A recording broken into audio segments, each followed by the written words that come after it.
Hi friends, త్వరలో మరిన్ని నోటిఫికేషన్లు రాష్ట్ర వైద్య ఆరోగ్య శాఖ మంత్రి దామోదర్ రాజనరసింహారావు గారు చెప్పడం జరిగింది. సో ఏదైతే ఆర్థిక శాఖ అనుమతి ఉన్న మరో 996 పోస్టులకు ఈ యొక్క నోటిఫికేషన్ ఇస్తామనేసి, అదనంగా మిగతా సంబంధించినటువంటి 2344 పోస్టులకు సంబంధించినటువంటి భర్తీకి ప్రతిపాదనలు పంపించినట్లుగా రాష్ట్ర వైద్య ఆరోగ్య శాఖ మంత్రి దామోదర్ రాజనరసింహారావు గారు ఈరోజు చెప్పడం జరిగిందండి.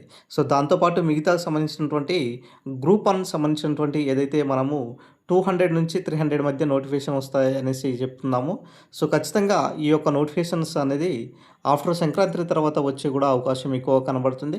అదేవిధంగా మిగతా సంబంధించినటువంటి గ్రూప్ 2 అండ్ మిగతా గ్రూప్ 3, గ్రూప్ 4 సంబంధించినటువంటి ఉద్యోగాలు కూడా మరి ఈ ఇయర్‌లోనే, అంటే ఎప్పుడు అంటే 2-3 మంత్స్‌లోనే వచ్చే అవకాశం ఎక్కువగా కనబడేటటువంటి సిచ్యువేషన్స్ కూడా కనబడుతున్నాయి.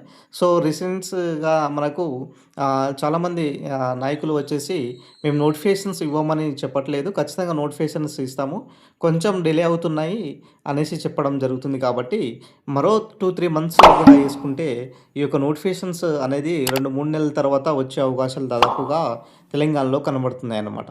అయితే విషయానికి వస్తే మనకు గ్రూప్ 1 సంబంధించినటువంటి ఏదైతే ఖాళీలు ఉన్నాయో దాదాపుగా మనకు చూసామండి. మీరు రీసెంట్‌గా ఎంపీడీఓ లాంటి పోస్టులతో పాటు మిగతా సంబంధించినటువంటి మున్సిపల్ కమిషన్ సంబంధించినటువంటి పోస్టులు లాంటి పెద్ద పెద్ద ఏదైతే ఉన్నాయో, సో ఇలాంటి మొత్తం 2024 ఏదైతే మార్చ్ కల్లా ఏ ఏదైతే ఉన్నాయో సంబంధించినటువంటి ఖాళీలు ఏదైతే ఉన్నావో రీసెంట్‌గా మనం లిస్ట్ కూడా చూసాం.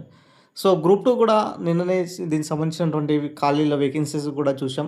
దాదాపుగా గ్రూప్ 2లో కూడా ఈసారి 1000 పోస్టుల దాకా 800 నుంచి 1000 పోస్టులు కూడా వచ్చే అవకాశాలు కూడా దాదాపుగా ఎక్కువ కనబడుతుందన్నమాట. సో 2026 అనేది ఒక కీలక ఇయర్‌గా మారబోతుంది నిరుద్యోగులకు. ఎందుకంటే ఈ ఇయర్‌లో చాలా నోటిఫికేషన్స్ వచ్చే అవకాశాలు కూడా ఎక్కువగా కనబడుతున్నాయండి.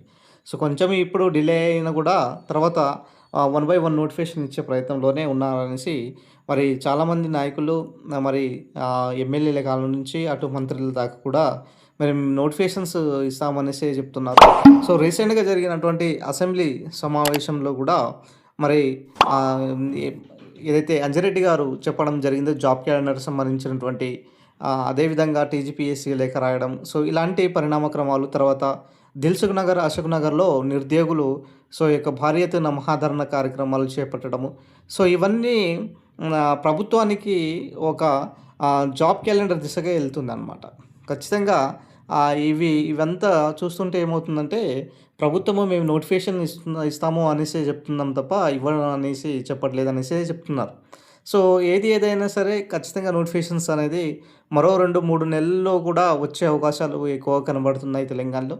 ఇక ఏపీపీఎస్సీ పరిస్థితి కనుక చూసుకున్నట్లయితే,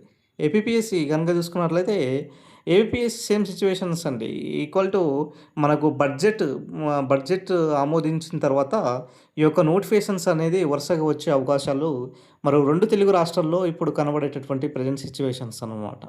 సో అటు ఏపీపీఎస్సీ అయినా సరే, ఇటు టీజీపీఎస్సీ అయినా సరే, ఈ 2 తెలుగు రాష్ట్రాల్లో ఈ యొక్క నోటిఫికేషన్స్ ఇవ్వాలన్న ఉద్దేశంతో ప్రభుత్వం అయితే భావించడం జరుగుతుంది. ఖచ్చితంగా అయితే నోటిఫికేషన్స్ అనేది 100% వస్తాయండి. మీ ప్రిపరేషన్‌ని కంటిన్యూ చేసుకోండి. సో నోటిఫికేషన్స్ ఏదైనా సరే మరి ఈ ఇయర్‌లో వచ్చే అవకాశాలు దాదాపుగా ఎక్కువ కనబడేటటువంటి సిచ్యువేషన్స్ అయితే కనబడుతున్నాయి. సో ఇది ఓవరాల్‌గా ఈరోజు సంబంధించినటువంటి మంత్రివర్యులు చెప్పినటువంటి ఇన్ఫర్మేషన్స్. ఖచ్చితంగా ఇప్పుడు వచ్చేటటువంటి 996 పోస్టులతో పాటు మిగతా సంబంధించి 2344 పోస్టులకు మరి భర్తీకి ప్రతిపాదనలు సంబంధించినటువంటి ఉంటాయనేసి కూడా చెప్పడం జరిగింది. సో ఎనీహౌ నోటిఫికేషన్స్ అనేది అతి తొందరగా రావాలనేసి కోరుకుంటున్నాను సార్. సో వీడియో నచ్చిన లైక్ చేయండి, షేర్ చేయండి, సబ్స్క్రైబ్ చేసుకోండి సార్.